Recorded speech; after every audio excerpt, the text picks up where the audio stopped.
स्लोस furnaces, जिसे civil वार के बाद 1881 में अमेरिका के ब्रिमिंघम के अलाबामा सिटी में जेम्स विथर्स के द्वारा इसको बनवाया गया था। ये एक लोहे को पिघलाने वाला स्थल था जिसमें कई वर्कर्स काम किया करते थे और ये ब्रिमिंघम राज्य में दूसरी सबसे बड़ी ब्लास्ट फर्नेसेस थी। क्यों ना हो, आखिर 50 एकड़ की ज़मीन पर यह फैला हुआ था। शुरुआती दिनों में तो इसने खूब तरक्की की। पहले ही साल इसने 24,000 टन से भी ज़्यादा लोहे का उत्पादन किया। इसके बाद स्लोस फर्नेसेस को ब्रोंज मेडल भी मिला। इसके चलते ब्रिमिंघम में अलाबामा सिटी रातों रात एक महानगर में विकसित हुआ, जिसने इसे द मैजिक सिटी का उपनाम भी दिया। पर इसके बाद जो हुआ वो बहुत ही हिला देने वाला डरावना दृश्य था।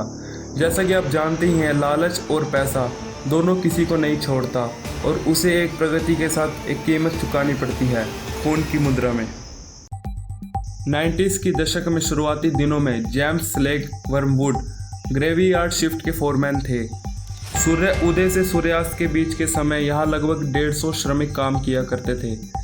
कई लोगों की गर्म पिघलते लोहे में गिरने से मौत हो गई। लगभग 47 श्रमिकों ने अपनी जान गंवा दी। अनगिनत अन्य लोगों ने दुर्घटनाओं, हादसों और यहाँ तक कि 1888 में छोटे बॉयलिंग इंजन हाउस में एक रिकॉर्ड किए गए विस्फोट के कारण काम करने की क्षमता श्रमिकों ने खो दी, जिससे 6 कर्मचारी अंधे हो गए। इसके बाद जो हुआ वो और भी दिल दहला देने वाला दृश्य था। 3 अक्टूबर 1906 में जेम्स स्लेग वर्मवुड ने फर्नेस में अपना पैर खो दिया और फिर वो पिघलते लोहे के पुल में गिर गया और उसका शरीर तुरंत ही पिघल गया, जिससे तुरंत ही उसकी मौत हो गई। बाद में यह बताया गया कि फर्नेस द्वारा बनाई गई मीथेन गैस से स्लैग को चक्कर आ गया होगा, जिसके कारण वह पुल में गिर गया होगा। पर लेकिन स्लैग कभी अपने रोजगार के वर्षों के दौरान कभी भट्टी के ऊपर नहीं गया था।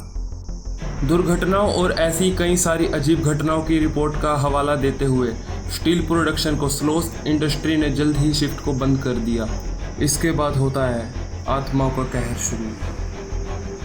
हर दिन कोई ना कोई आदमी मर रहा था और लापता हो रहा था। किसी का हाथ, किसी का पैर पिघलते लोहे में दिखाई पड़ रहा था। 1926 की एक रात में एक पहरेदार को पीछे से किसी ने धक्का दिया और उसे थोड़ी चोट भी लग गई। जब वह खड़ा हुआ तो उसने ज़ोर से कहा कि तुम अपने काम पर वापस जाओ, लेकिन जब उसने यहाँ वहाँ देखा तो कोई नहीं था और उसने वहाँ की ज़मीन की तलाशी भी ली, पर उसने कुछ न पाया। फिर 1947 में 3 सुपरवाइज़र लापता हो गए। उन्हें ढूंढने के बाद वह तीनों एक छोटे बॉयलर रूम में मिले। जब उनसे पूछा गया कि उनके साथ क्या हुआ था, तो उन तीनों में से कोई कुछ न बता सका कि उनके साथ आखिर क्या हुआ था। लेकिन उन तीनों ने एक जैसी एक बात बताई कि उनके सामने कोई एक ऐसा आदमी था जिसकी त्वचा पूरी तरह से जली हुई थी। इसके बाद जो सबसे डरावनी घटना घटी वो थी 1971 में, जब एक रात सैमुअल ब्लू मैथल और स्लोस नाइट वॉचमैन ने खुद को एक अजीब डरावनी चीज को अपने आमने सामने पाया।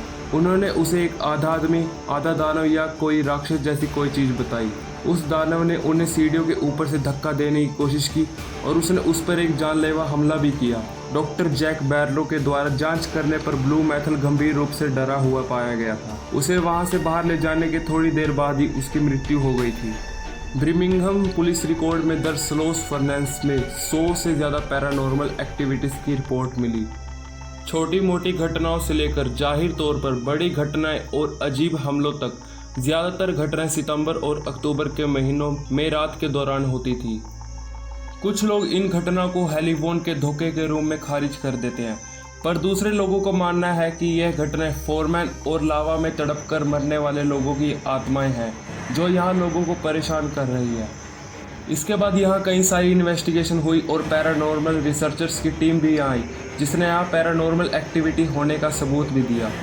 यहाँ आने पर उन पर कई सारी आत्माओं के द्वारा हमले भी हुए। उन्हें भी जले हुए आदमी की कुछ झलक दिखाई दी। ऐसी बहुत सी यहाँ पैरानॉर्मल इन्वेस्टिगेशन हुई। 2014 में घोस्ट हंटर्स की टीम ने यहाँ दावा किया कि कोई ऐसी शक्ति या ऊर्जा यहाँ है जो वह महसूस कर सकते हैं। ऐसा लगता है कि मानो वो उनसे कुछ कह रही है। ऐसी पैरानॉर्मल एक्टिविटीज़ को देखते हुए यहाँ 100% सच है कि यहाँ आत्माओं का आवास है। आजकल यह जगह बंद है और यहाँ किसी को जाने की परमिशन नहीं है। तो दोस्तों, कैसा लगा आपको ये नया एपिसोड? अगर अच्छा लगा तो इस वीडियो को लाइक, कमेंट एंड शेयर करना मत भूलना और चैनल को सब्सक्राइब जरूर कर देना। मिलते हैं फिर किसी दूसरे नए एपिसोड में।